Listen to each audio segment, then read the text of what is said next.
Så er jeg landet i Berlin her i god tid faktisk, og skulle lige igennem alt det her system med billejning og det ene og det andet. Og jeg har fået fat i en bil. Det blev så ikke en Polestar, det blev en anden bil. Skal I lige se en sej bil?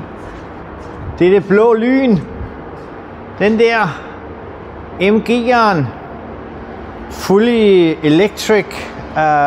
Så jeg må se, om jeg kan finde rundt i Tyskland. I det mindste, så kører man i den rigtige side af vejen. Og den skal så tilbage her tirsdag morgen klokken... Hvad tid er det? Jeg kommer klokken 5. Kommer jeg så tilbage hertil og skal aflevere bilen. Men den er der til at finde i mængden, i hvert fald den der lille blå satan der. Den ser meget fed ud. Nu vil vi se. Men kommet frem til Berlin i god stand.